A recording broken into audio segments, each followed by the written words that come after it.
Hello students, welcome to the new light Prayas. I hope आप सभी बहुत अच्छे होंगे और बहुत अच्छे से अपने नीट की प्रिपरेशंस भी कर रहे होंगे। और साथ ही साथ आपका जो एग्ज़ाम था आज फाउंडेशन 11th का, वो भी बहुत अच्छा गया होगा। जो कुछ थोड़ी बहुत चीज़ें रह गई होंगी उसे हम इस पेपर डिस्कशन की हेल्प से क्लियर कर लेंगे। ठीक है, तो चलिए स्टार्ट करते हैं अपने आज का पेपर डिस्कशन मिशन नीट 2026 के साथ, जिसमें हमारे सर का मानना है और हम सबका मानना है पढ़ने का अधिकार सबको और डॉक्टर बनने का अधिकार भी सबको।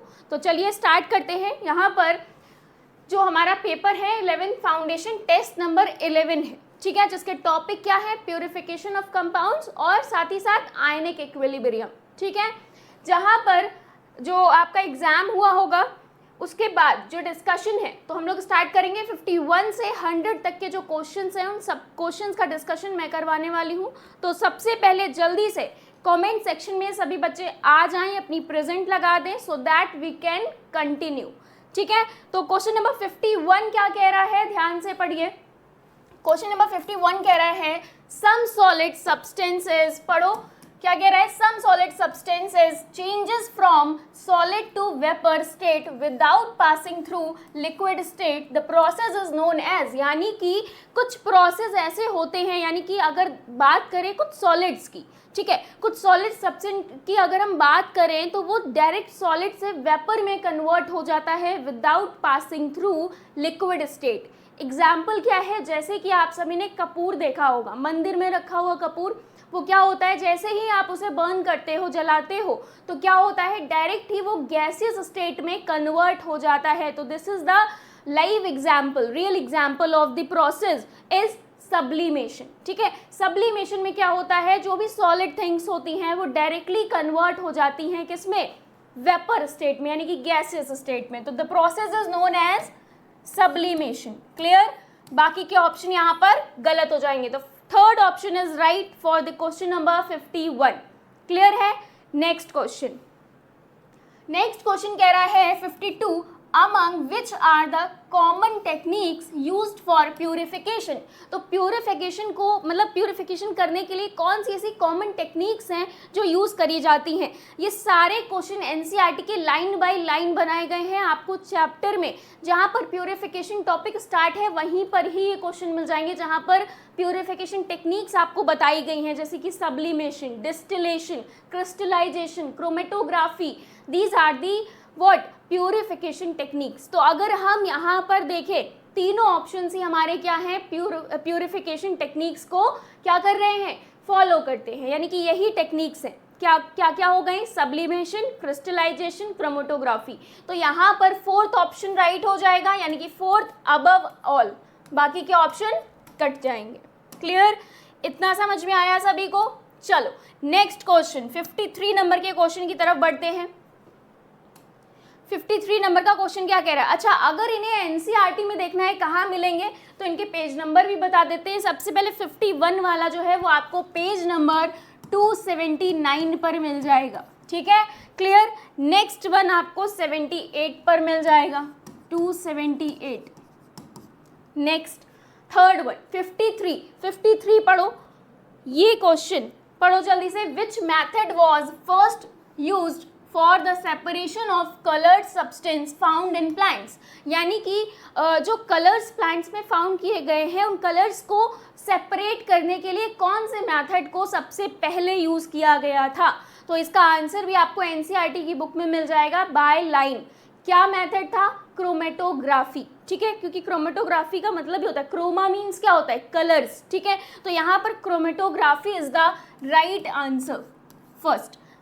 बाकी के ऑप्शन यहाँ पर गलत हो जाएंगे। और ये क्वेश्चन की अगर हम बात करें तो आपको 282 नंबर पर मिल जाएगा, पेज नंबर 282। क्लियर, तो पेज नंबर भी नोट डाउन करते चलना। ठीक है, चलो नेक्स्ट क्वेश्चन 54 नंबर का क्वेश्चन कह रहा है paper chromatography is a type of which chromatography. Paper chromatography जो होती है वो किस टाइप की क्रोमेटोग्राफी है, एड्सॉर्प्शन, थिन लेयर, पार्टीशन या नन ऑफ दीज।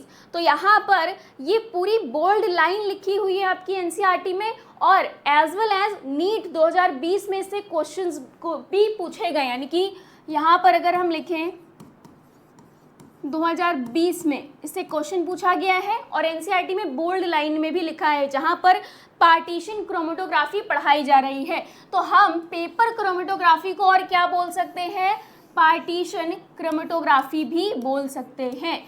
क्लियर। तो फर्स्ट, सेकेंड और थर्ड ऑप्शन यहाँ पर गलत हो जाएंगे। बचा कौन सा answer, option number third is the right answer for this question. तो 54 का क्लियर है। पेज नंबर इसका लिखना चाहोगे तो पेज नंबर इसका है 284 समथिंग, ठीक है, 284। नेक्स्ट 55 नंबर का क्वेश्चन कह रहा है Lassaigne test is used for. Lassaigne test की अगर हम बात करें तो ये हमारे नाइट्रोजन डिटेक्शन में भी काम आता है। जो भी ऑर्गेनिक कंपाउंड है उनमें जो एलिमेंट फाउंड करने के लिए यूज़ किया जाता है, लेकिन कौन कौन से, नाइट्रोजन, फॉस्फोरस, सल्फर, ठीक। तो all of these is the right answer, ठीक है। फोर्थ ऑप्शन यहाँ पर राइट ऑप्शन है। अच्छा, इसका एनसीईआरटी में पेज भी मिल जाएगा, कहाँ पर है ये, 284, ठीक है, 284 पर, जहाँ पर लेसेग्ने टेस्ट के बारे में बताया गया है। क्लियर, यहाँ तक की चीज़ें क्लियर हो रही हैं। चलो नेक्स्ट क्वेश्चन 56 नंबर का क्वेश्चन देखते हैं, पढ़ो।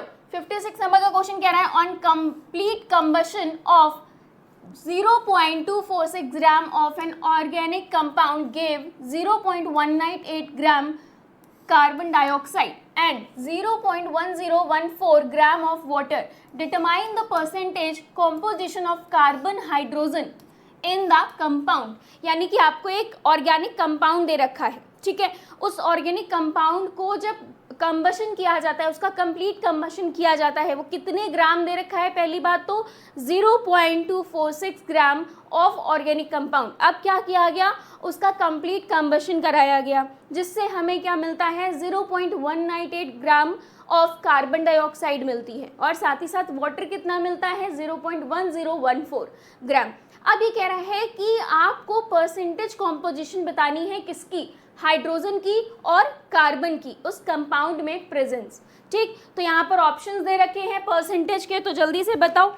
ये क्वेश्चन भी आप कर चुके हो। तो यहाँ पर परसेंटेज ऑफ सी अगर निकालें, परसेंटेज ऑफ कार्बन अगर निकालें तो क्या हो जाएगा, कार्बन का मास, ठीक, कितना, 12, और कितना प्रेजेंट है, ये कितना ओवरऑल कंपाउंड है, 0.198, ठीक, इनटू अगर हम करें तो क्या हो जाएगा, डिवाइड में कार्बन डाइऑक्साइड में से पता चलेगा ना, तो 44 होता है कार्बन डाइऑक्साइड का, और कार्बन डाइऑक्साइड के साथ साथ मिला कितना है, 0.246 ओवरऑल कंपाउंड, 0.246 इनटू कर दो यहाँ पर 100। तो जब आप इसे सॉल्व करोगे, ठीक है, जब आप इसे सॉल्व करोगे तो यहाँ पर आपको कुछ वैल्यू मिलेगी। वो क्या मिलेगी, 21.95, क्या मिलेगी, 21.95, ठीक।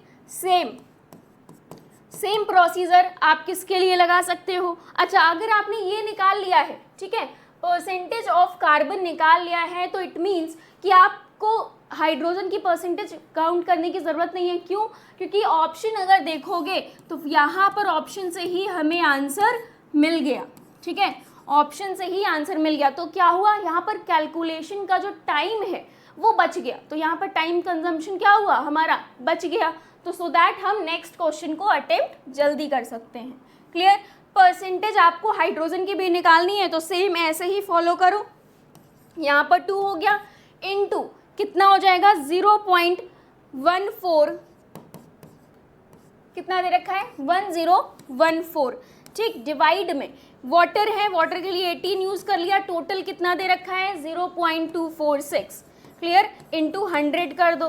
तो यहाँ पर जब आप मल्टीप्लाई करोगे और इसे सॉल्व करोगे तो आपको कुछ परसेंटेज मिलेगी, 4.58, ठीक है।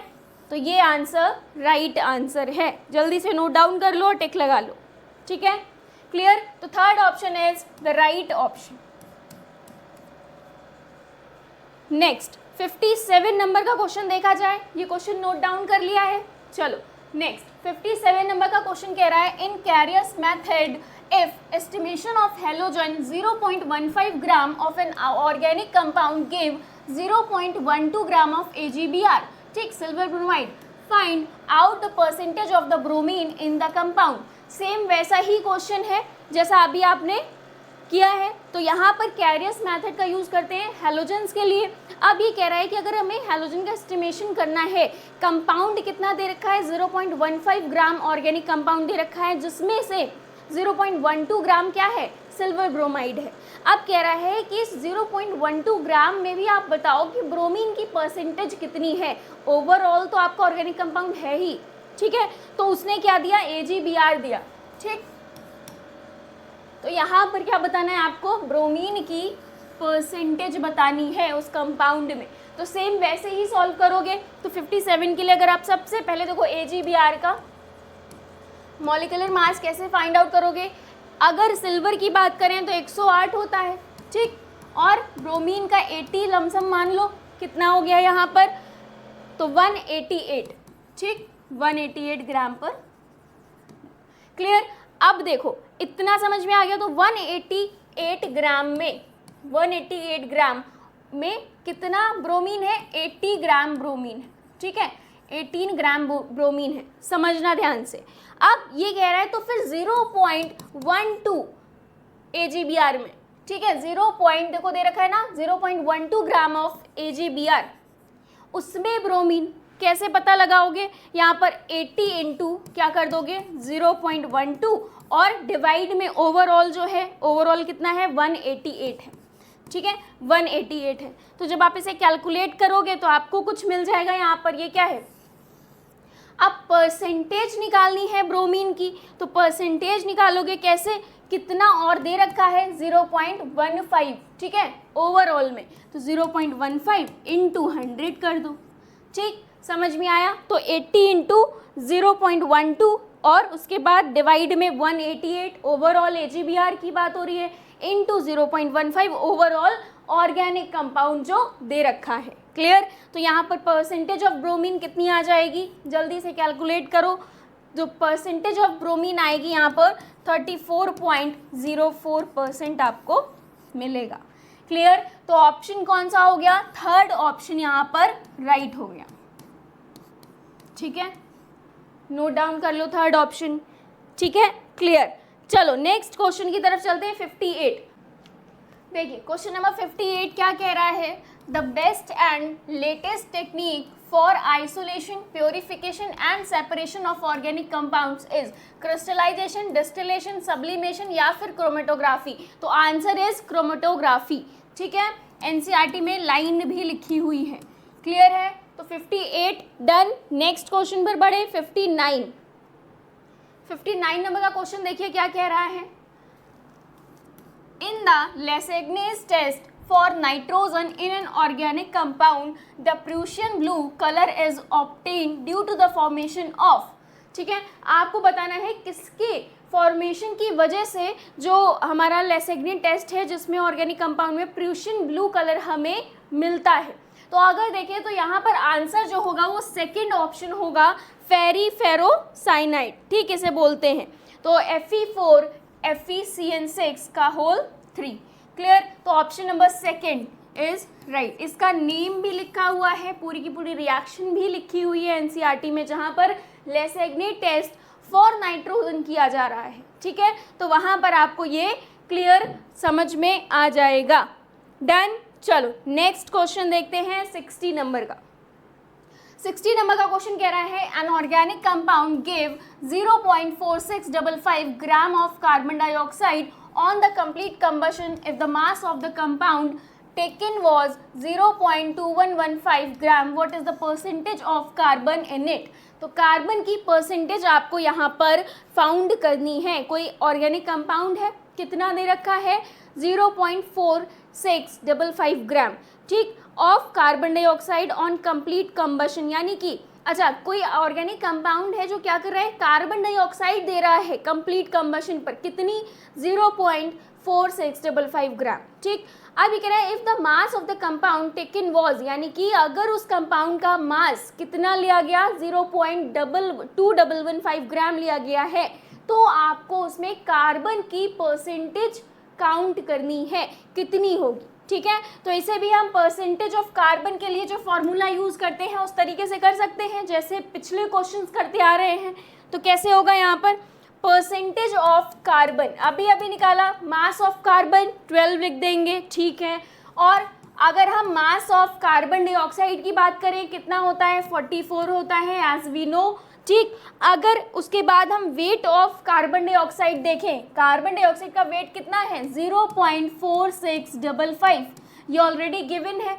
इसके बाद वेट ऑफ ऑर्गेनिक कंपाउंड कितना दे रखा है आपको, 0.2115 दे रखा है, क्लियर। इनटू क्या कर दो, 100 कर दो, आपको परसेंटेज ऑफ कार्बन यहाँ पर पता चल जाएगी, ठीक है। इतना समझ में आया तो जल्दी से इसे कैलकुलेट करो, क्या होगा आंसर, जल्दी से बताओ। जो आंसर आएगा अप्रॉक्स आपका 58 समथिंग आएगा, लेकिन अप्रोक्सीमेटली और राउंड ऑफ फिगर में अगर हम लोग देखें, राउंड ऑफ फिगर में आंसर जो होगा 60.03% यहाँ पर आपको मिलेगा, परसेंटेज ऑफ कार्बन, क्लियर। तो आंसर हो गया ऑप्शन नंबर 3, बाकी के ऑप्शन गलत हो गए, क्लियर। यहाँ तक डन है। चलो नेक्स्ट क्वेश्चन 61 नंबर का क्वेश्चन कह रहा है which is not used as an absorb in absorption chromatography, ठीक है। अब ये बोल रहा है कि कौन सा एब्जॉर्ब जो होता है, जो एब्जॉर्प्शन क्रोमेटोग्राफी में यूज नहीं किया जाता है। अच्छा, एनसीईआरटी की लाइन में साफ साफ एनसीईआरटी बुक में दे रखा है कि सिलिका जेल और एल्यूमिना को यूज किया जाता है फॉर एब्जॉर्प्शन क्रोमेटोग्राफी, ठीक। तो बचा कौन, पोटेशियम परमैंगनेट, तो यहाँ पर यही हमारा राइट आंसर है जिसका यूज नहीं किया जाता है, क्लियर। देन एनसीईआरटी में नीचे पैराग्राफ में दे रखा है पूरा का पूरा, डायरेक्ट लिखा हुआ है silica gel and alumina is used for this, ठीक है, क्लियर। चलो, और ये कहाँ दे रखा है, पेज नंबर भी बता देते हैं, पेज नंबर 282, ठीक है, देख लेना। डन। तो यहाँ पर third option is the right option. चलो नेक्स्ट क्वेश्चन देखा जाए जल्दी से, 62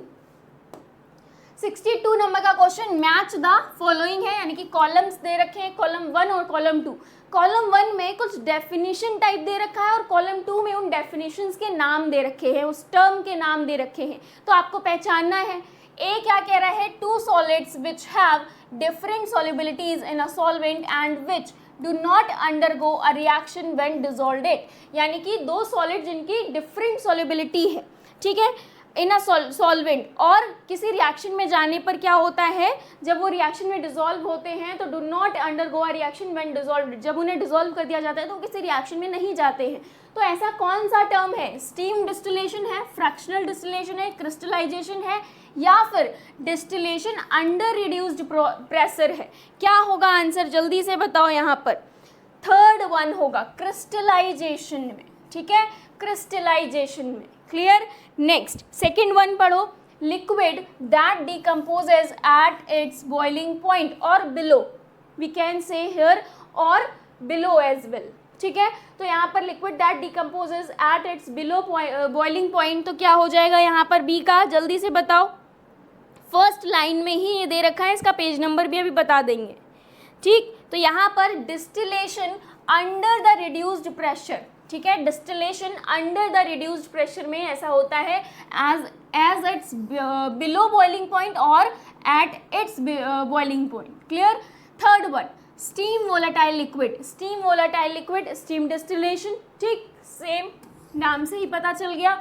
डी क्या कह रहा है, डी बोल रहा है 2 liquids that have boiling point close to each other, ठीक है, 2 लिक्विड हैं जिनके बॉइलिंग पॉइंट एक दूसरे के क्लोज हैं, तो वो क्या हो गया, फ्रैक्शनल डिस्टिलेशन हो गया। क्या हो गया, फ्रैक्शनल डिस्टिलेशन, क्लियर। तो यहाँ पर देख लो, ए का क्या है आंसर, फोर्थ, ए का फोर्थ नहीं, ए का थर्ड लगाया है ना, तो ए का थर्ड है और बी का क्या है, बी का फोर्थ है।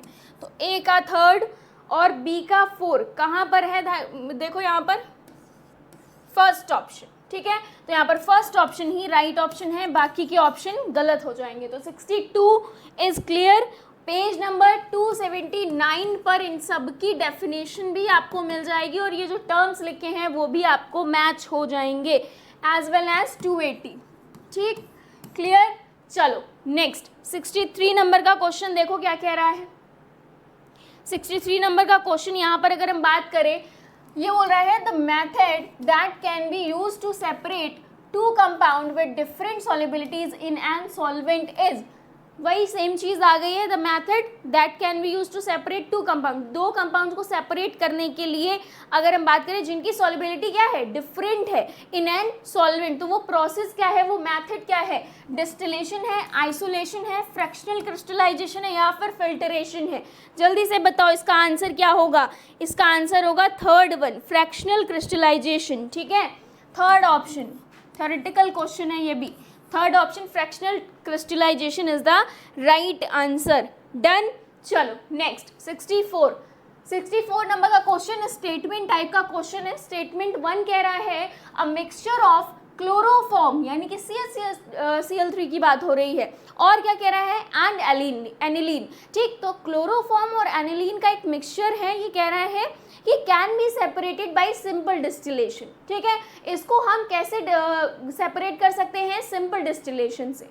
स्टेटमेंट 2 कह रहा है यहाँ पर when separating aniline from a mixture of aniline and water by steam distillation, aniline boil at its below boiling point, यानी कि एनिलीन अपने बॉइलिंग पॉइंट के बिलो ही बॉयल हो जाती है, यानी कि जितना उसका बॉइलिंग पॉइंट है उससे पहले ही वो बॉयल हो जाती है, तो वही उसका बॉइलिंग पॉइंट हो गया फॉर दिस।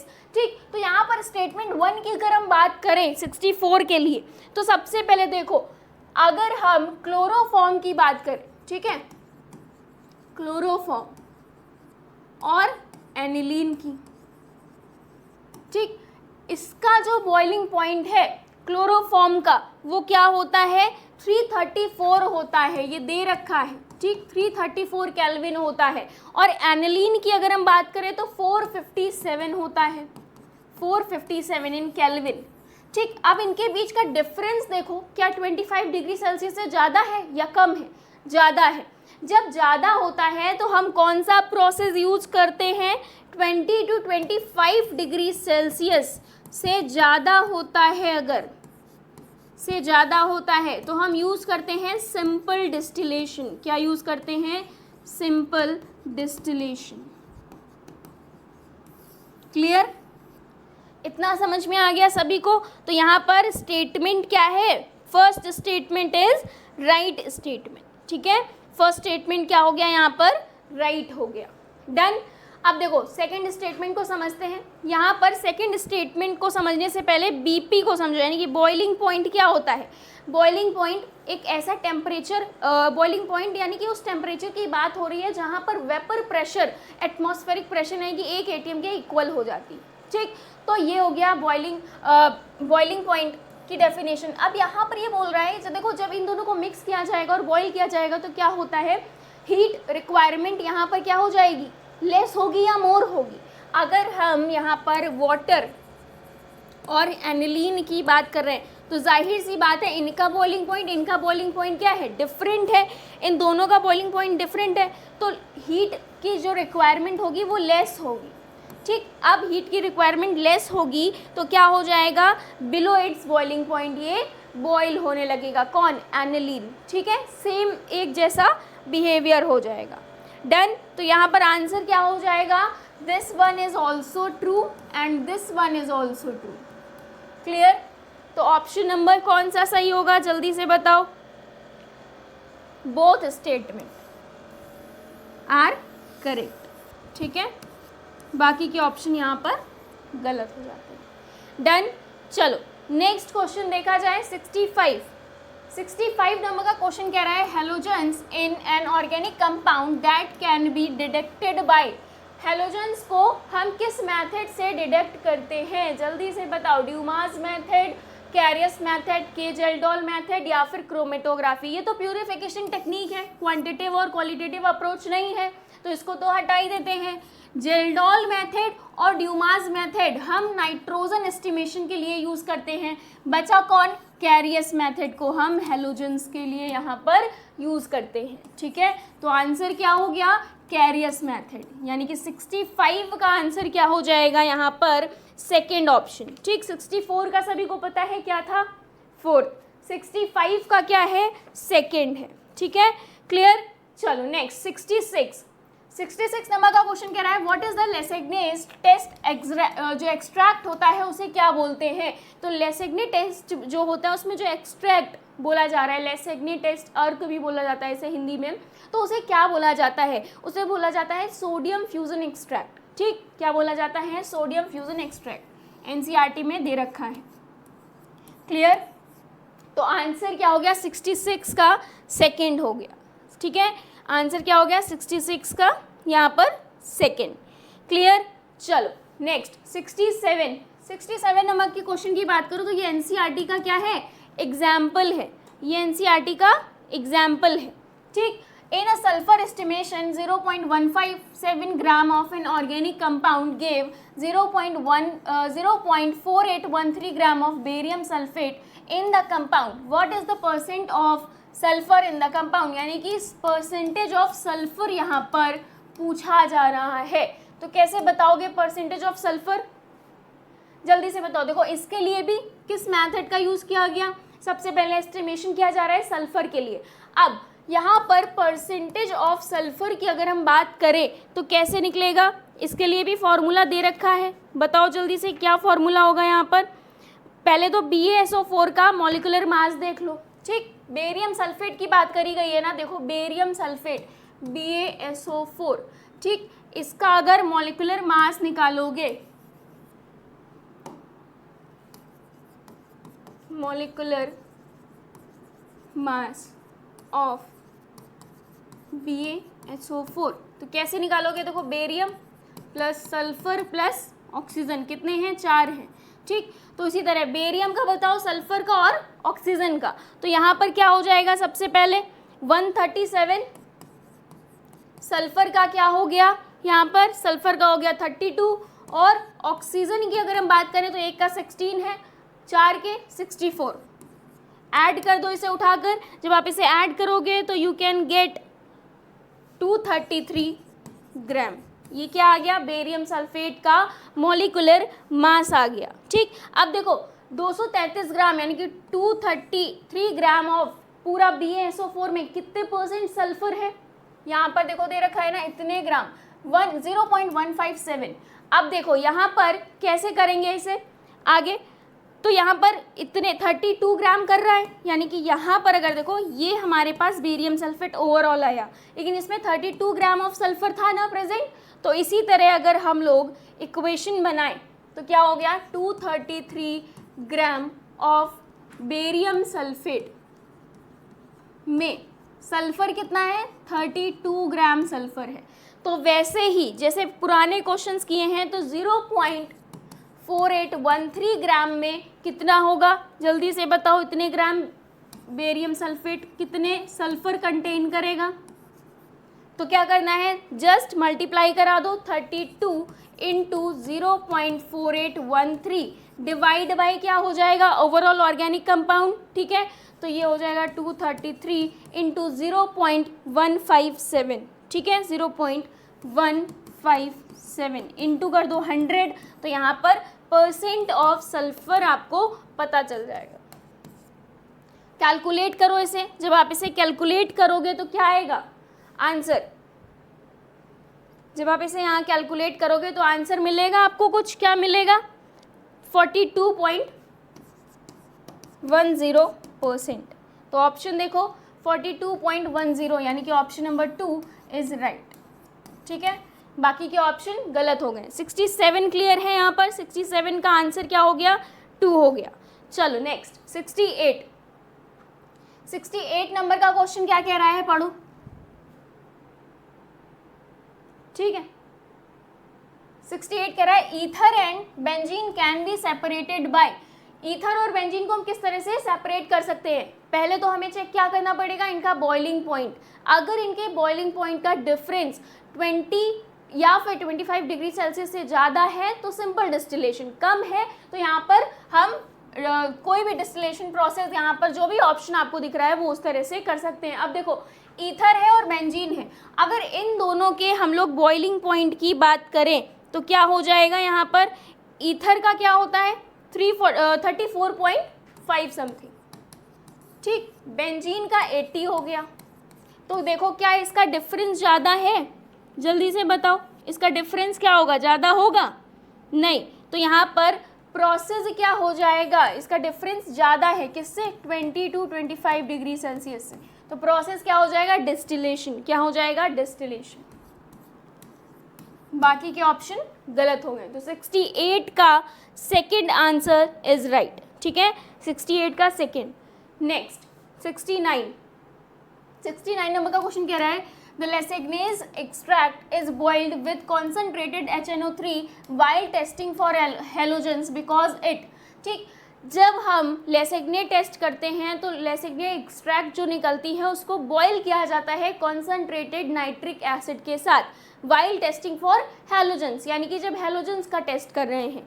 तो ये कह रहा है बिकॉज इट, रीजन क्या है? Helps in the precipitate of AgCl, increase the solubility product of AgCl, या फिर increase the concentration of NO3 minus ion, या फिर decomposes Na2S and NaCN it if form. तो ऑप्शन नंबर 4 यहाँ पर right होगा। NCERT में ये लाइन लिखी हुई है, सोडियम का साइनाइड या फिर सोडियम का सल्फर डिकम्पोज होता है। और अगर ऐसा नहीं हुआ तो फिर जो टेस्ट हो रहा है उसमें सिल्वर नाइट्रेट का प्रेसिपिटेशन या फिर कुछ ना कुछ इंटरफेरेशन किसका हो जाएगा? सिल्वर का हो जाएगा।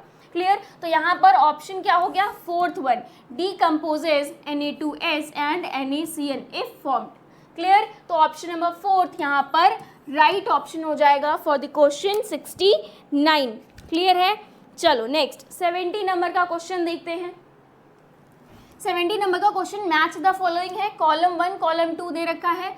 तो यहाँ पर कॉलम 1 में सबसे पहले ड्यूमास मेथड का यूज़ यहाँ पर, अच्छा मैथड्स नहीं पूछे गए, यहाँ पर कुछ कंपाउंड्स भी दे रखे हैं, बताना है कि उन मैथड्स में हम किस कंपाउंड का यूज़ करते हैं फॉर द एस्टिमेशन और द प्योरिफिकेशन। ठीक है, तो यहाँ पर जेल्डोल मेथड दे रखा है, कैरियस मेथड दे रखा है और क्रोमेटोग्राफी दे रखा है। तो जल्दी से बताओ यहाँ पर आंसर क्या हो जाएगा?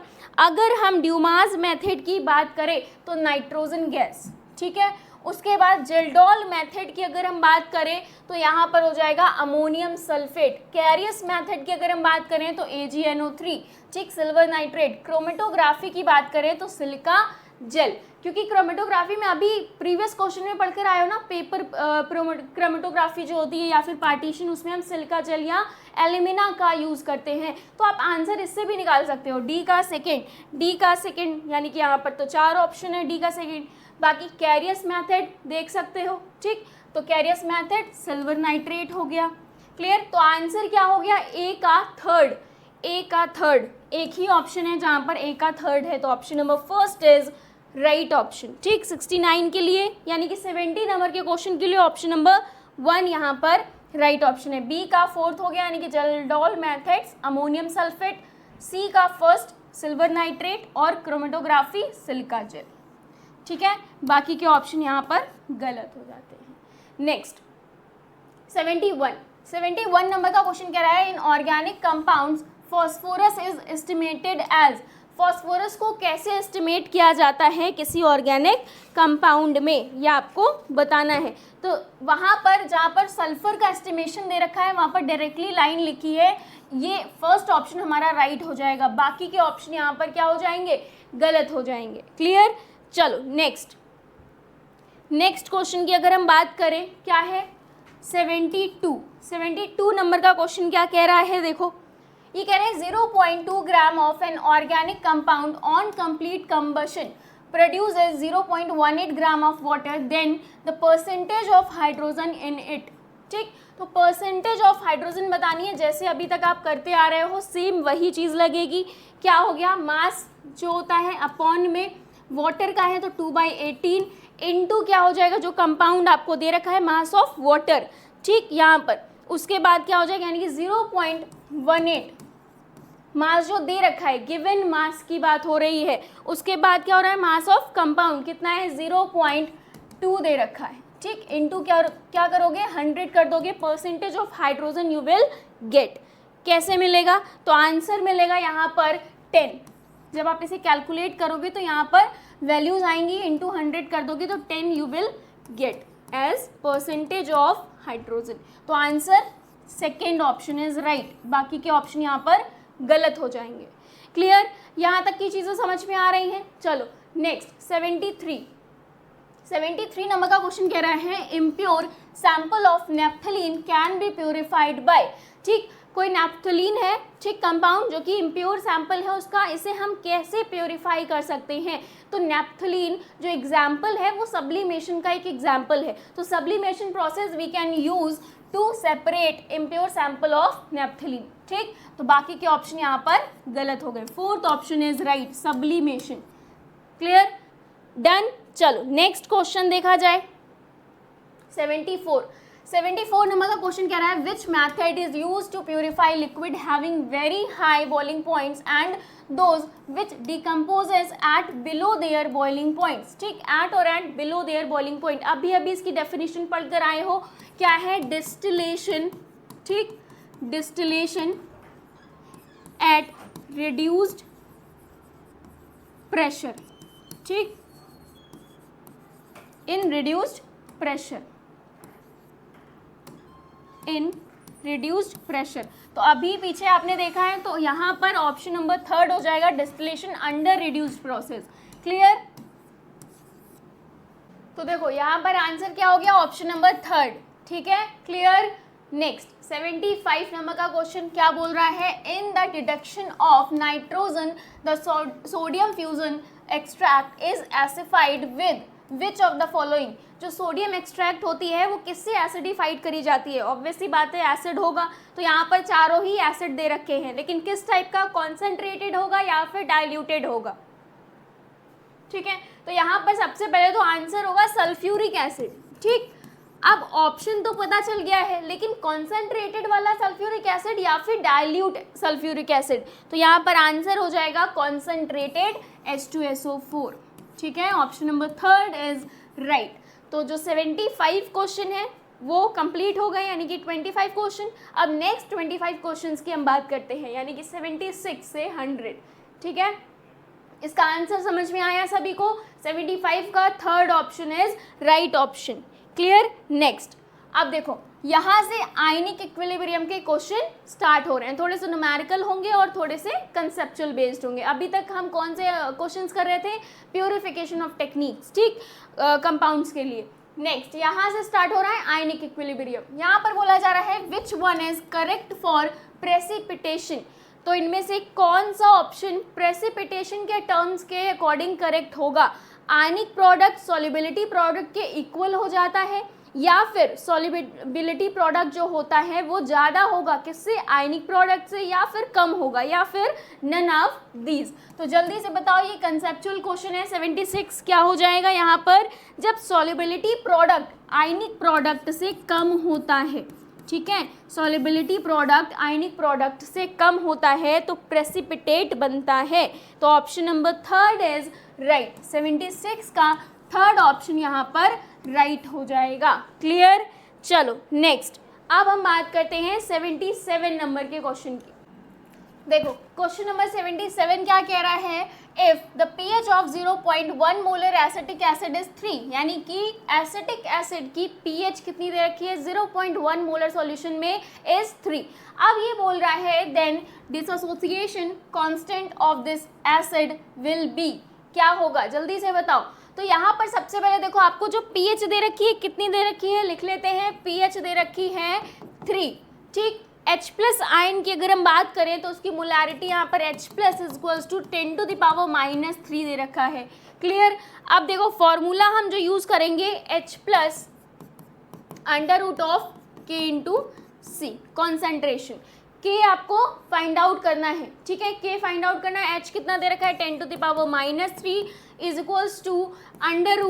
√K। C कितना दे रखा है, अगर हम C फाइंड आउट करेंगे यहाँ पर 0.1 कॉन्सेंट्रेशन। ठीक है, अब देखो रूट हटाएंगे, यहाँ पर ब्रैकेट में क्या आ जाएगा, स्क्वायर कर देंगे हाफ, तो ये बन जाएगा 10⁻⁻6 और ये बन जाएगा 0.1। तो यहाँ पर अगर देखें डिवाइड बाई 0.1 और ये K बन गया, तो डिवाइड कर दो 10⁻6 से 0.1 में, तो ये 1/10 है। अगर ध्यान से देखो तो ये क्या है, 1/10 है ना। तो ऊपर यहाँ कितना बचा, K हो गया यहाँ पर 10⁻⁻5। ठीक, 1 इंटू 10⁻⁻5। तो ऑप्शन क्या हो जाएगा, second option is right option. Second option यहाँ पर राइट हो जाएगा। क्लियर है? चलो, तो 77 का second option is right option. Next 78 बोल रहा है what is the volume of water needed to make normality of the solution 3N prepared by mixing 250 ml 6 molar HCl and 350 ml 8 molar HNO3। तो formula लग जाएगा यहाँ पर N1V1 plus N2V2 is equals to N3V3। ठीक, सारी values आपको दे रखी है, आपको V3 फाइंड आउट करना है। N1 की अगर बात करें यहाँ पर N1V1 में 250 इंटू ये कितना हो गया, 6 हो गया। ठीक है, कितना हो गया, 6 प्लस ये हो गया 350। ठीक है, 350 इंटू कितना आ गया, 8 आ गया, इज इक्वल्स टू N3 कितना दे रखा है, 3 की बात करी जा रही है। किसकी बात करी जा रही है, 3 नॉर्मेलिटी यहाँ पर प्रिपेयर करी जाए तो ये हो गई 3 और V3 आपको फाइंड आउट करना है। सिंपली क्या करोगे, इसे उठाकर यहाँ ले आओ, डिवाइड बाय 3 हो जाएगा, इसे कैलकुलेट करोगे तो आपको V3 मिल जाएगा। ठीक, V3 आपको कितना मिलेगा यहाँ पर 1433 ml, क्योंकि सारी जो हमें क्वांटिटी दे रखी है उनकी यूनिट्स क्या है, ml है। तो 1433 यानी कि 1433 ml आपको V3 मिल जाएगा। अब देखो टोटल V था कितना, 250 प्लस 350 यानी कि 350 प्लस 250 कितना हो गया, ये यहाँ पर ये हो गया 600 हमें दे रखा है। टोटल ओवरऑल अभी V3 कितना निकाला है हमने, माइनस कर देंगे 1433 ml से। ठीक, इधर भी ml लिख लो। अब बचा क्या, यहाँ पर कैलकुलेट करोगे तो 83.33 ml। तो V3 यहाँ पर क्या आ गया, V क्या आ गया यहाँ पर, जल्दी से बताओ, यहाँ पर आ गया 833.3 ml आ गया। ठीक है, कितना आ गया V3 यहाँ पर 833.3 ml। क्लियर? तो बाकी के क्वेश्चन, बाकी के ऑप्शन क्या हो गए यहाँ पर, रॉन्ग हो गए। चलो नेक्स्ट क्वेश्चन की बात करें अगर हम लोग, देखो नेक्स्ट क्या कह रहा है, 54 नंबर का क्वेश्चन। ठीक है, 54 नंबर का क्वेश्चन देखो जल्दी से। 79 नंबर का क्वेश्चन कह रहा है the solubility product of sparingly soluble salt AX2। ठीक है, AX2 टाइप ऑफ सॉल्यूशन की बात करी गई है सॉल्ट की। ठीक, ये कह रहा है क्या दे रखा है, सॉल्युबिलिटी प्रोडक्ट यानी कि KSP is 3.2 into 10⁻⁻11। It's solubility इन मोल पर लीटर में आपको बताना है, यानी कि S आपको बताना है, KSP आपको दे रखी है। तो कैसे फाइंड आउट करोगे यहाँ पर KSP की वैल्यू, जल्दी से बताओ। अच्छा, ये किस टाइप का सॉल्ट है, ये है AX2 टाइप का सॉल्ट। ठीक है, AB2 टाइप का सॉल्ट। तो इसके लिए KSP कितनी हो जाएगी, 4S³ हो जाएगी। इसके लिए KSP कितनी हो जाएगी, 4S³। KSP आपको दे रखी है। ठीक, कितनी है, 3.2 इंटू 10⁻⁻11।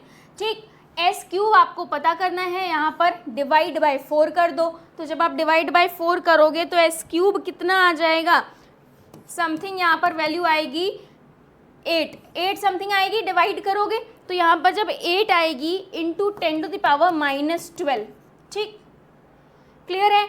अब देखो S³ है यहाँ पर, जब आप S फाइंड आउट करोगे तो S³ यानी कि 8 है तो 2 समथिंग वैल्यू कुछ आ रही होगी, तो 2 वाली वैल्यू जो होगी वही हमारा आंसर हो जाएगा। ठीक है, तो ऑप्शन नंबर 4 यहाँ पर राइट हो जाएगा। क्लियर? तो S कितना आ गया, 2 into 10⁻⁻4 is the right answer. Clear है? चलो नेक्स्ट 80 नंबर का क्वेश्चन। तो ऑप्शन नंबर 4 यहाँ पर राइट है, बाकी के ऑप्शन गलत हो गए। नेक्स्ट 80 नंबर का क्वेश्चन क्या कह रहा है, value of pKa for acetic acid at 25 degree Celsius is 4.75। अब देखो एसिटिक एसिड के लिए जो pKa वैल्यू है वो कितनी है, 4.75 है। What will be the pH value of the solution in which ratio of concentration of sodium acetate and acetic acid is 10? Clear? तो यहाँ पर इसे कैसे करोगे, सबसे पहले देखो जो फॉर्मूला है pH is equals to pKa plus क्या होता है यहाँ पर log of salt upon acid. ठीक है, log of salt upon acid. ठीक, अब देखो यहाँ पर pKa वैल्यू दे रखी है 4.75। आपको डिफाइन क्या करना है, यहाँ पर आपको pH वैल्यू बतानी है। अच्छा, सॉल्ट और एसिड का जो रेशियो दे रखा है, बोला है ना, rate of concentration of sodium acetate. Sodium acetate क्या है, एक सॉल्ट है। ठीक, एसिटिक एसिड क्या है, एक एसिड है। तो सॉल्ट और एसिड का रेशियो क्या बोल रहा है, ये 10 है। तो यहाँ पर क्या आ गया, प्लस log 10। और log 10 की वैल्यू आप सभी को पता है क्या होती है, 1 होती है। तो यहाँ 1 रख दोगे तो 4.75 प्लस 1 क्या बन जाएगा, 5.75। ठीक, 5.75। तो यही आपका आंसर हो जाएगा। तो आंसर क्या होगा यहाँ पर 80 का आंसर आ जाएगा आपका थर्ड ऑप्शन। ठीक है, 5.75 is the right answer. Done, इतना क्लियर 80 नंबर का क्वेश्चन। चलो नेक्स्ट, ये फॉर्मूला याद रखना, आगे काम आ सकता है। डन, 81 नंबर का क्वेश्चन कह रहा है, if pKa of acetic acid at 25 degree Celsius is 4.75 then determine the pH of that solution in which 0.02 molar sodium acetate and 0.02 molar acetic acid are present। अच्छा देखो, क्वेश्चन दिखने में तो same लग रहा है पर सेम नहीं है। वहाँ पर हमें रेशियो दे रखा था, जो सॉल्ट होता है और एसिड, उन दोनों का रेशियो दे रखा था 10। अब यहाँ पर सॉल्ट और एसिड की डायरेक्टली वैल्यू दे रखी है, तो फॉर्मूला वही लगना है। क्या लगेगा formula, pH is equals to pKa plus log salt upon acid. ठीक है, अब pKa की वैल्यू सेम दे रखी है जैसे कि प्रीवियस क्वेश्चन में दे रखी थी। लॉग सॉल्ट की वैल्यू क्या दे रखी है, यहाँ पर देखो, pH of that solution in which 0.02 molar sodium acetate. Sodium acetate क्या होता है, सॉल्ट होता है, तो ये हो गया 0.02 डिवाइड बाय एसिड की वैल्यू दे रखी है 0.02। ठीक, यानी कि यहाँ पर ये वैल्यूज दे रखी हैं, तो ये क्या हो गया, 1 हो गया। ये क्या हो गया, 1 हो गया, log 1 0 हो गया, 4.75। यही आपका आंसर बन जाएगा। क्लियर, ये क्या बन जाएगा, अगर हम बात करें, जल्दी से बताओ इसका आंसर क्या आ जाएगा। ये तो 0 हो गया ना, log 1 की वैल्यू क्या होती है, 0 होती है, तो ये एज इट इज रह जाएगा। तो ऑप्शन नंबर 1, ठीक, option number first is right answer. Clear, तो ऑप्शन कौन सा है, first option 4.75 is the right answer.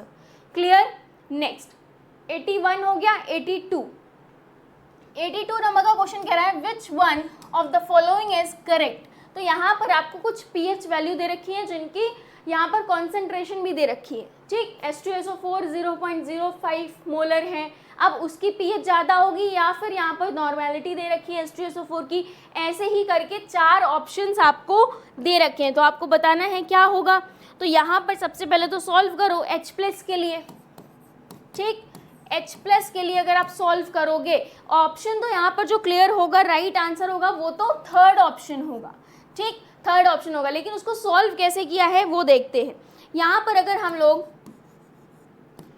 Molarity की बात करें तो दे रखा है 2 इंटू कितना है, अगर देखें इसके लिए हम 0.05। फर्स्ट वन के लिए अभी हम देख रहे हैं क्या मिलेगा आपको, यहाँ पर 0.1 मिल जाएगा। 0.1 यानी कि यहाँ पर 1/10, तो pH कितनी आ जाएगी, इसकी pH आपको मिल जाएगी 1 समथिंग। ठीक, इसकी pH 1 मिल गई। अब सेकेंड वन के लिए फाइंड आउट करो, सेम एज इट इज। तो जैसे ही सेम इसके लिए फाइंड आउट करोगे तो वहाँ पर pH आपको मिलेगी 1.3। तो इसका मतलब pH ऑफ 0.05 N जो होगी वो ज़्यादा है, 1.3 है, और इसकी pH कितनी है, 1 है।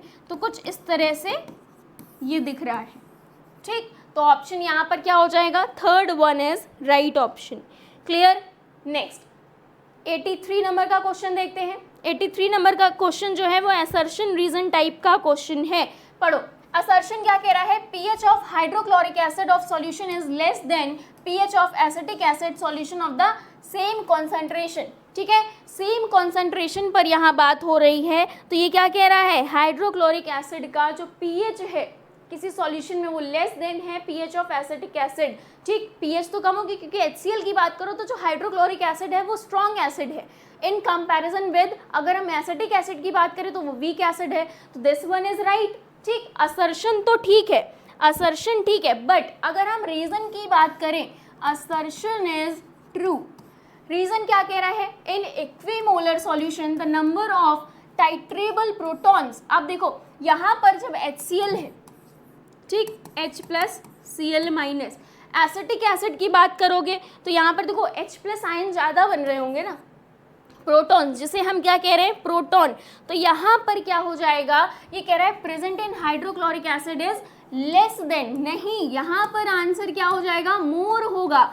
अगर मोर होता तो ये रीजन सही होता, that present in acetic acid, तो प्रोटॉन का नंबर यहाँ पर मोर होगा ना, HCl क्या है, H प्लस आयन जितना ज़्यादा बनेगा एसिडिक उतना होगा वो, तो यहाँ पर मोर होना चाहिए, तो क्या हो गया, रीजन क्या हो गया, फॉल्स हो गया, रीजन क्या हो गया, फॉल्स हो गया। तो असर्शन रीजन यहाँ पर समझ में आ गया, क्लियर है, यानी कि H प्लस आयन जो होंगे यानी कि प्रोटॉन, कहीं कहीं इसे प्रोटॉन्स भी बोलते हैं, तो कंफ्यूज नहीं होना है, क्लियर। ऑप्शन क्या हो गया, A is correct but R is not correct, option number B is right, clear. Next 84 number का क्वेश्चन देखते हैं।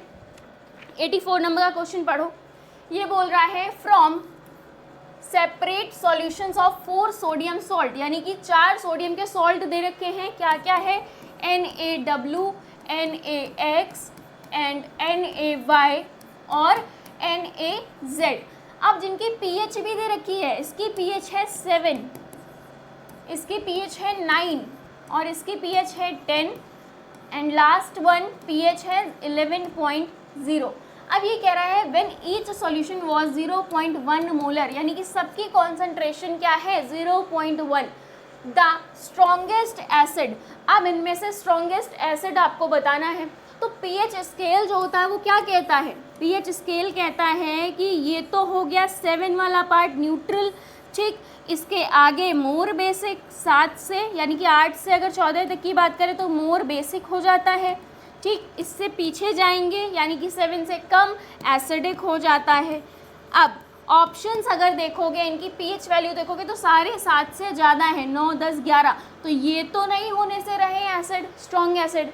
बचा कौन, NaW, यही कुछ लग रहा है अप्रॉक्सीमेटली एसिड के करीब लग रहा है, ठीक, तो यही हमारा राइट आंसर हो जाएगा NaW, ठीक, तो ये हो गया फर्स्ट वन। तो एसिड की बात करिए इसलिए H प्लस, क्योंकि ये H प्लस होगा, ठीक, क्लियर, डन, समझ में आया। तो first option is right for this question NaW, तो HX यहाँ पर राइट आंसर हो जाएगा।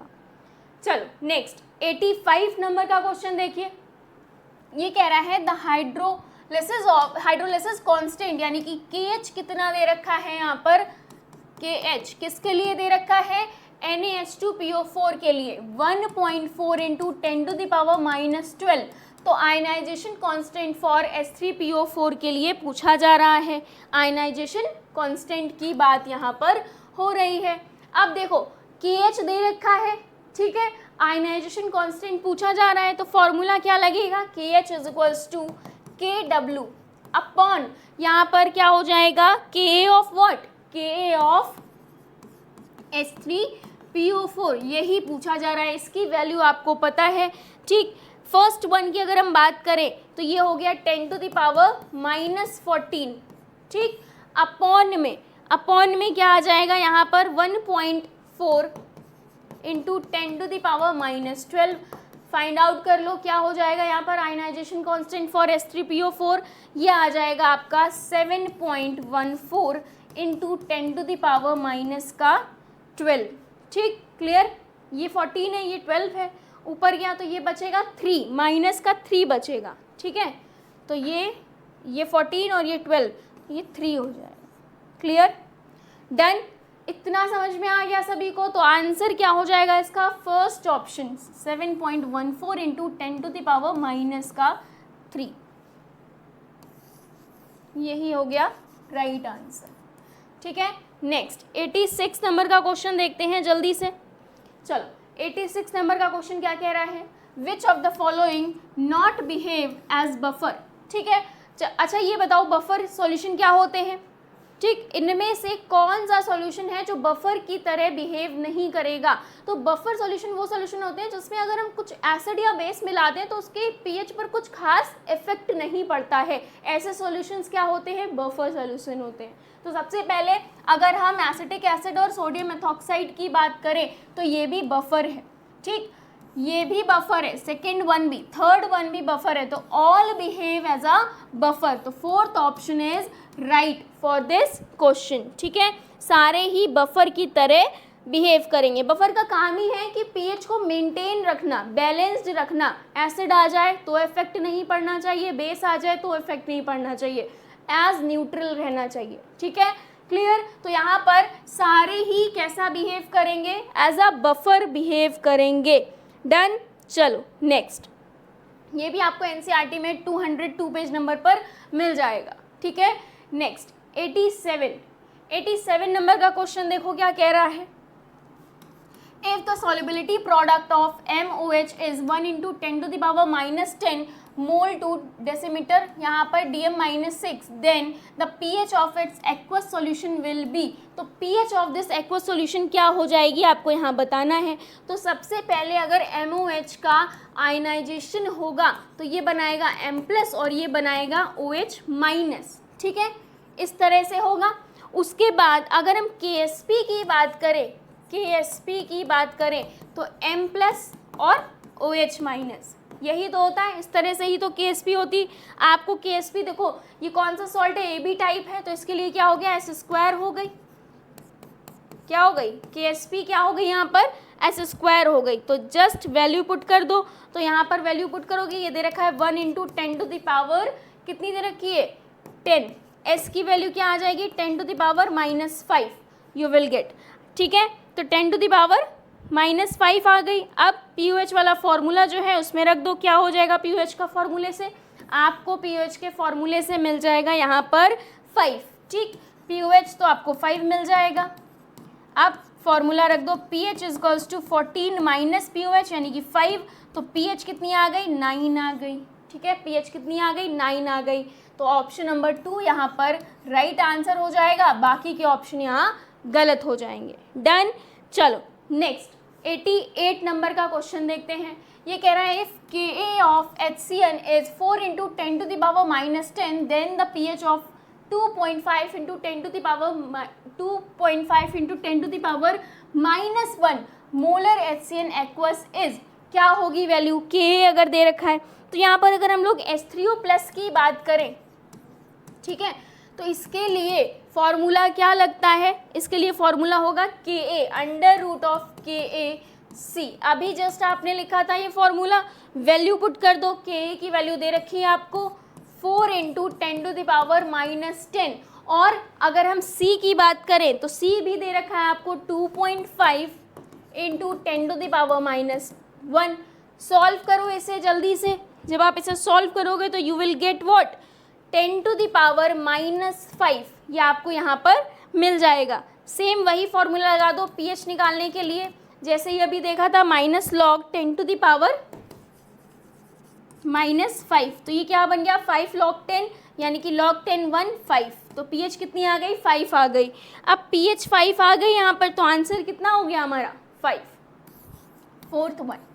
Fourth one is right option. ठीक है, 5 यहाँ पर राइट आंसर हो जाएगा।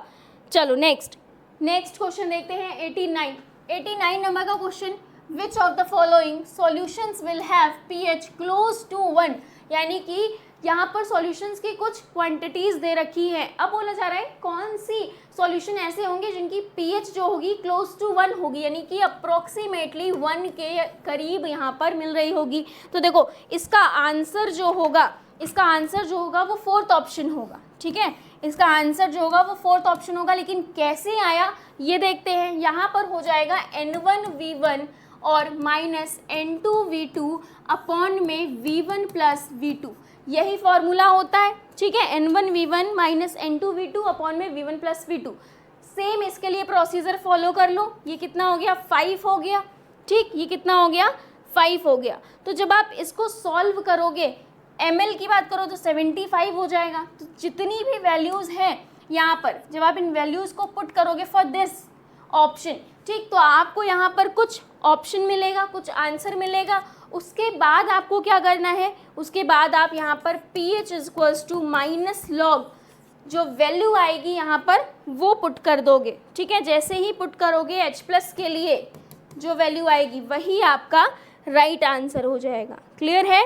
डन। तो यहाँ पर आंसर क्या हो गया? 4th वन, जैसे ही आपने पुराने क्वेश्चन सॉल्व किए हैं as it is. Clear? Next 89 का 4th option is right option.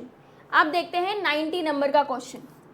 90 number का क्वेश्चन कह रहा है the solubility product of AgCl is KSP, ठीक।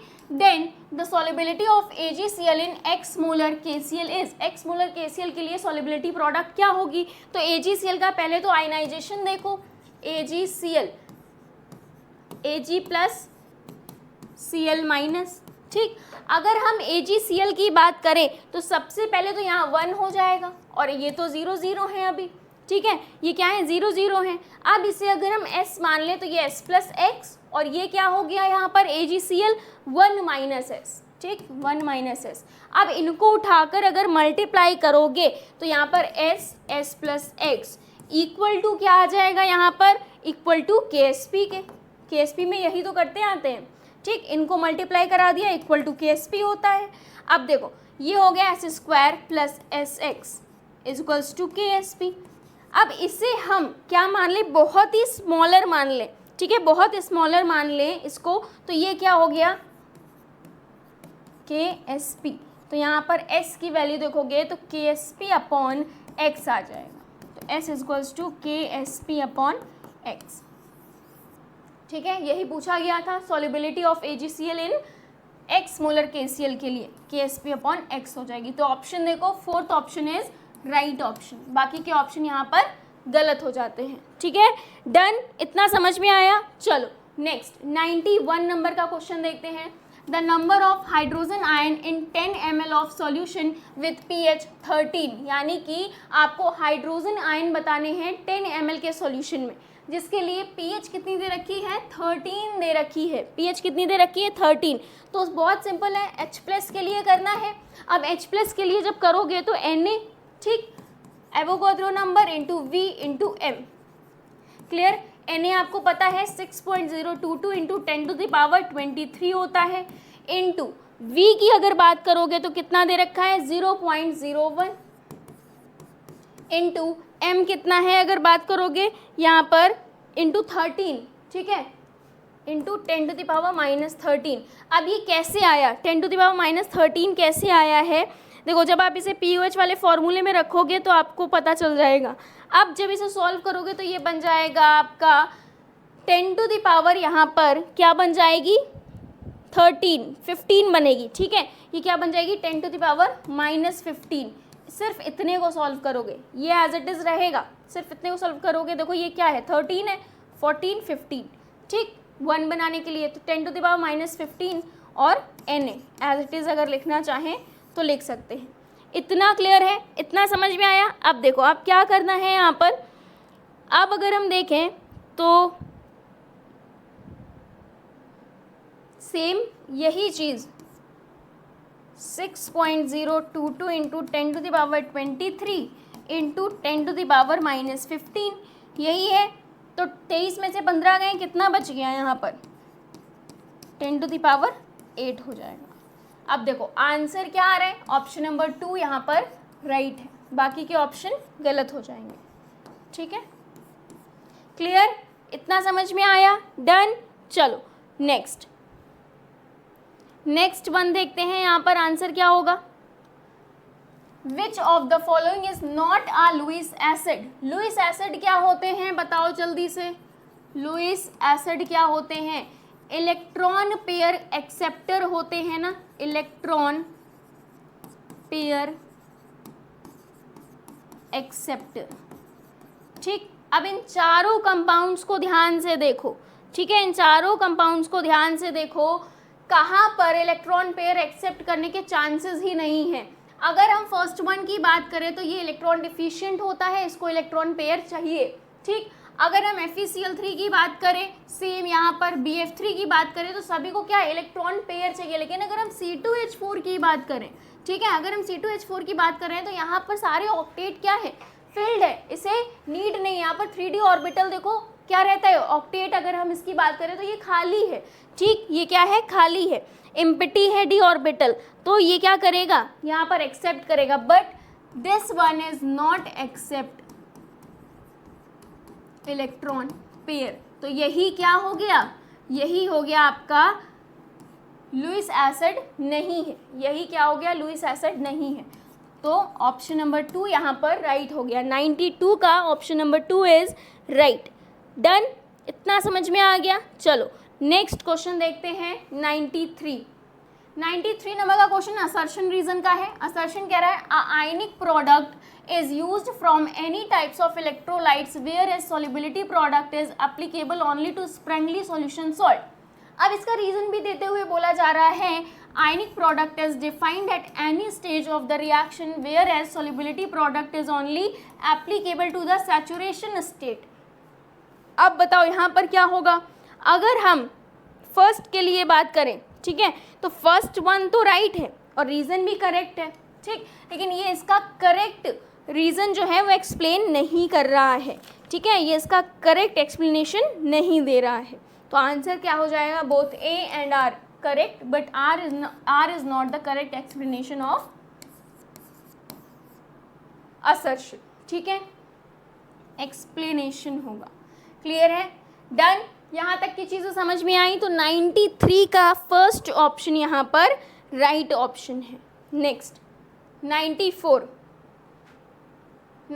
नंबर का क्वेश्चन कह रहा है which has the highest value of pH, किसकी पीएच की वैल्यू हाईएस्ट है। यहाँ पर ध्यान से देखो तो सारे क्या है, सॉल्ट है।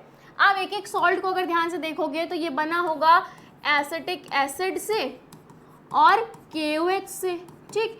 एसिटिक एसिड क्या है, वीक एसिड है, ये क्या है, स्ट्रॉन्ग बेस है। नेक्स्ट अगर इसकी बात करो तो NaOH है प्लस H2CO3 है, ये क्या है, वीक एसिड है और ये क्या है, स्ट्रॉन्ग बेस है। इन दोनों में देखोगे तो ये स्ट्रॉन्ग बेस है। अब अगर यहाँ पर NH4Cl की बात करोगे तो ये कैसे बना होगा, NH3 प्लस HCl, ठीक, क्लियर। तो यहाँ पर ये क्या हो गया, स्ट्रॉन्ग एसिड हो गया, ये वीक बेस हो गया, तो ये तो बिल्कुल नहीं होगा, गलत।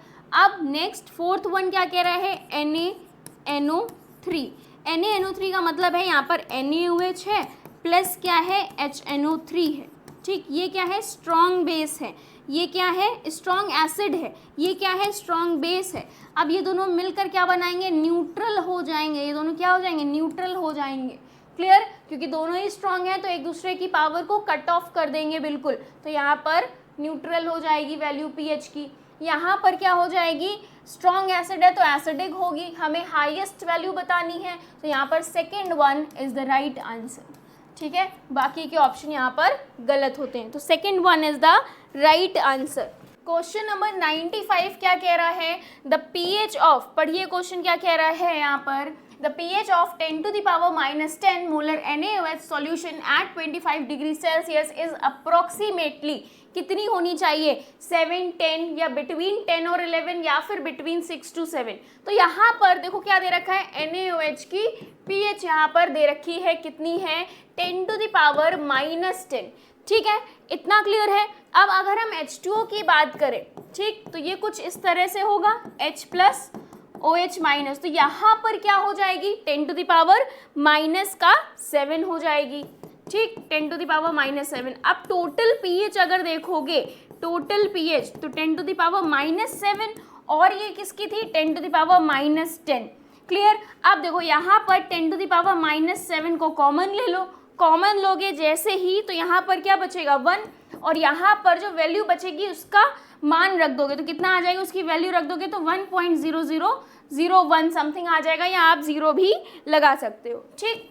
अब इसके बाद यहाँ पर फॉर्मूला पुट कर दो, कौन सा फॉर्मूला पुट करोगे इसके बाद, और इसे अगर अंदर मल्टीप्लाई करना है तो 10 to the power minus 7 into 10 to the power -7 का इसमें मल्टीप्लाई करवा दो, ठीक है। तो सीधे सीधे अगर यहाँ पर देखोगे तो क्या बन जाएगा, डायरेक्टली यहाँ पर क्या बन जाएगा, इसका मल्टीप्लिकेशन हो जाएगा, ठीक है, इसका मल्टीप्लिकेशन हो जाएगा, ये बन जाएगा 10 to the power -7 इंटू 1.0001, ठीक, क्लियर, इतना आ जाएगा। अब अगर हम POH की बात करें, अगर हम यहाँ पर POH की बात करें तो किस तरह से POH फाइंड आउट करते हो, POH फाइंड आउट करने के लिए -log OH,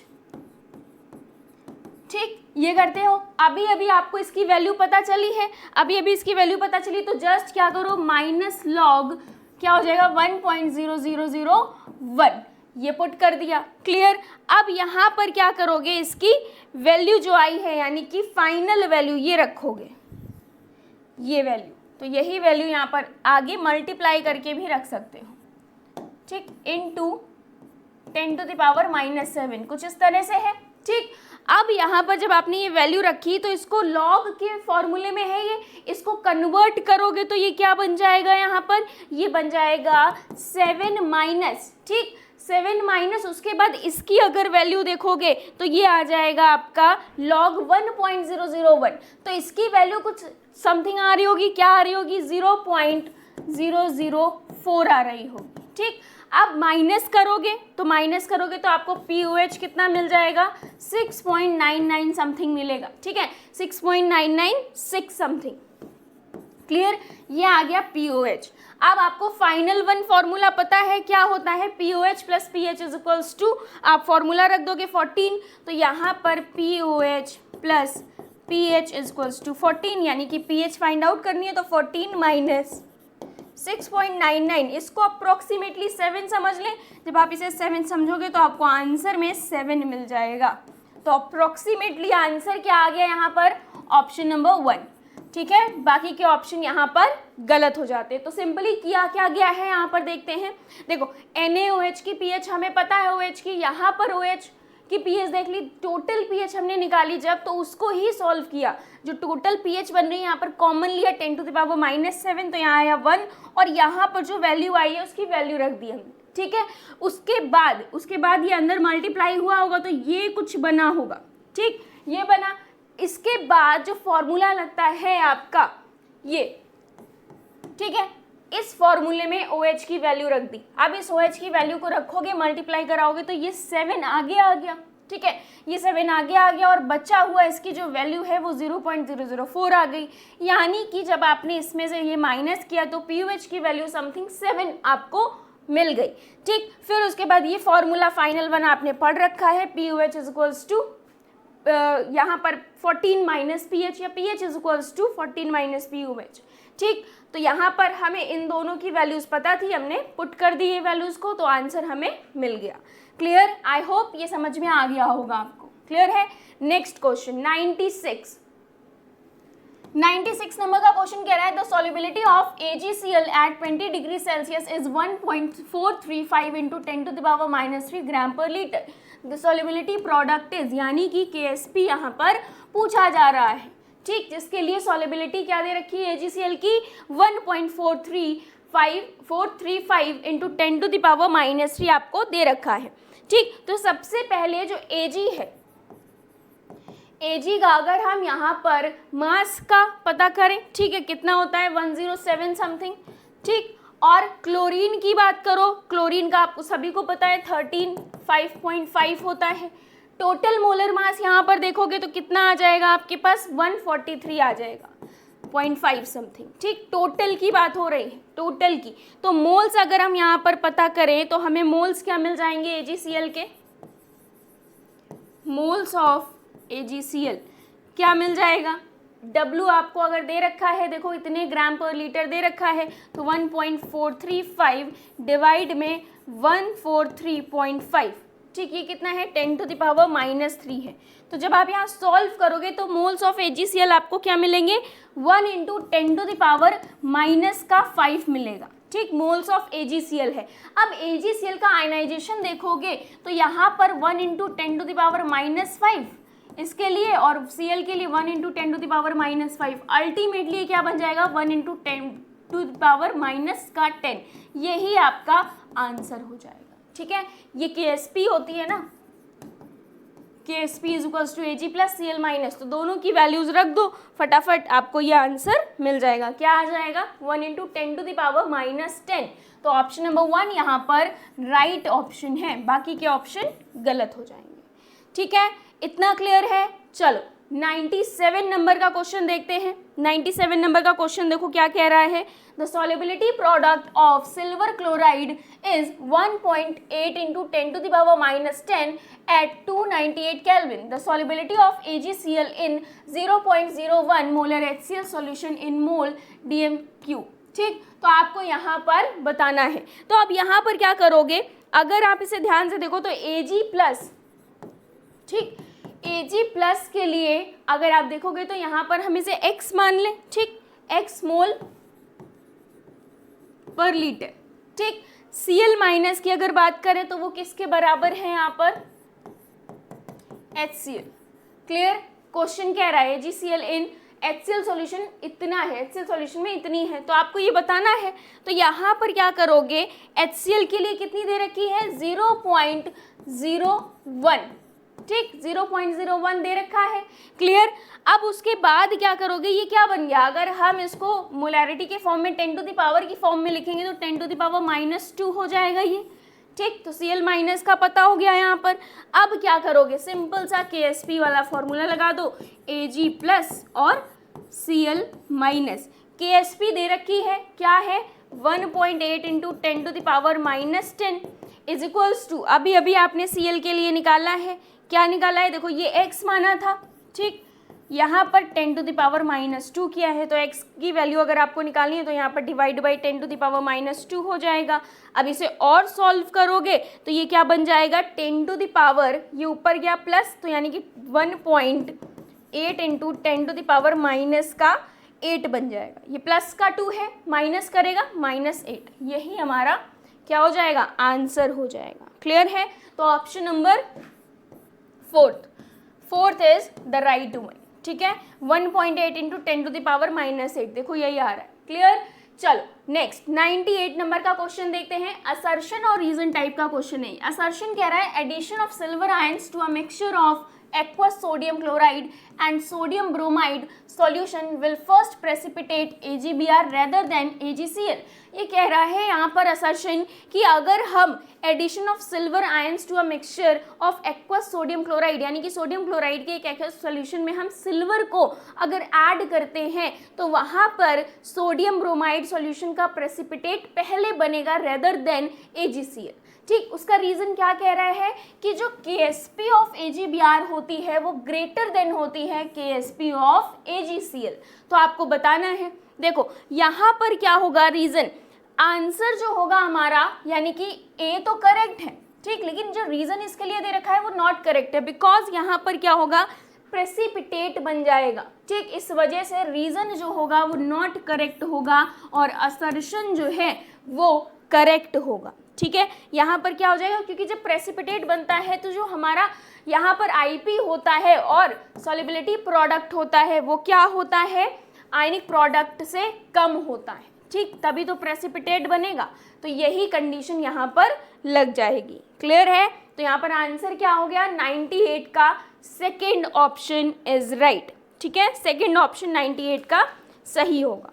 इतना क्लियर है। चलो नेक्स्ट क्वेश्चन नंबर 99 क्या कह रहा है, pH of solution produced when an aqueous solution of pH is 6 is mixed with an equal volume of an aqueous solution of pH is equals to 3 is about। तो यानी कि दोनों जो solution है उनकी pH डिफरेंट दे रखी है और उनको मिक्स किया जाता है, तो बोला जा रहा है ओवरऑल उस एक्वस सॉल्यूशन की जो pH है इक्वल वॉल्यूम पर मिक्स किया जाता है तो वो कितनी होगी।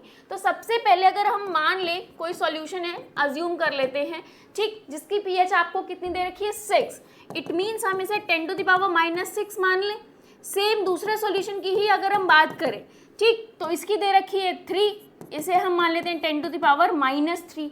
क्लियर, इतना समझ में आया। अब देखो अगर हम m1v1 प्लस m2v2 और अपॉन में v1 प्लस v2 अगर लगाते हैं इक्वल वॉल्यूम पर, तो हमें यहाँ पर मिलेगा 10 to the power -6 plus 10 to the power -3 divide by 2, यानी कि दोनों का 1-1 लीटर अज्यूम करेंगे तो यहाँ पर क्या मिल जाएगा 2 अपॉन में। अब इसे सॉल्व करोगे, जब आप इसे सॉल्व करोगे तो यू विल गेट 0.505, ठीक, यानी कि 0.5005 इंटू 10⁻³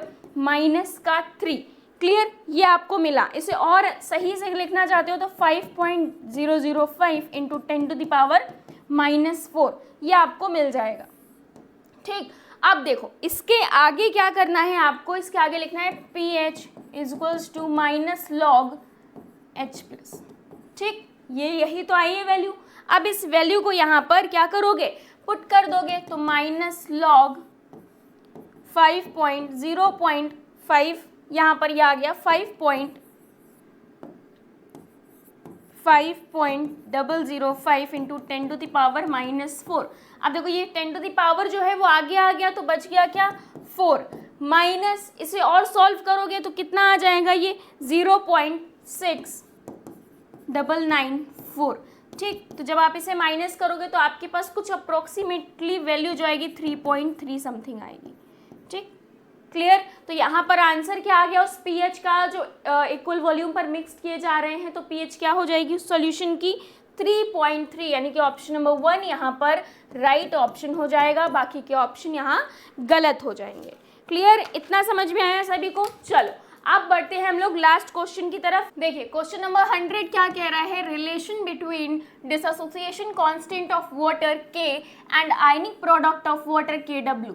तो आपको यहाँ पर K और KW में क्या बताना है, रिलेशन बताना है। तो KW इज ऑलवेज ग्रेटर, ठीक है। देखो कैसे, अब जब आप टेम्परेचर बढ़ाओगे, ठीक है, जब आप टेम्परेचर बढ़ाओगे तो यहाँ पर वाटर का डिसोसिएशन ज़्यादा होगा, यानी कि अगर हम वाटर को लेकर बात कर रहे हैं, क्योंकि क्वेश्चन वाटर को लेकर बात कर रहा है, तो यहाँ पर डिसोसिएशन ऑफ वाटर जो होगा, ठीक है, वाटर भी ज़्यादा होगा क्योंकि हम टेम्परेचर को राइज दे रहे हैं, ठीक। तो क्या होगा H+ और OH-, यानी कि जाहिर सी बात है इस तरह से इसे भी लिखा जा सकता है, ये भी क्या होगा ज़्यादा हो रहा होगा, ठीक। अब जब ये ज़्यादा हो रहा होगा तो KW की वैल्यू ऑलरेडी बढ़ रही होगी, ठीक है। क्या हो रही होगी, आयनिक प्रोडक्ट की वैल्यू जो होगी वाटर की वो क्या हो रही होगी, बढ़ रही होगी। तो it is always greater than with this, लेकिन कितना, तो यहाँ पर 55.5, ठीक है, और यहाँ पर आप लिख सकते हो इसे इस तरह से 55.55K, ठीक, इतना किसके, KW से। तो आंसर क्या हो गया, second option is right option, ठीक है। सेकंड ऑप्शन यहाँ पर राइट ऑप्शन है, बाकी के ऑप्शन यहाँ गलत होते हैं। क्लियर, इतना समझ में आ गया, यानी कि 100 तक के जो क्वेश्चन है, 51 से 100 तक के क्वेश्चन, उनका डिस्कशन यहाँ पर कंप्लीट होता है। आई होप आप सभी को क्वेश्चन समझ में आए होंगे और सेशन मज़ेदार लगा होगा। तो मिलते हैं अपने नेक्स्ट टेस्ट सीरीज में, यानी कि टेस्ट डिस्कशन में। तब तक के लिए बाय बाय, टेक केयर और थैंक यू सो मच।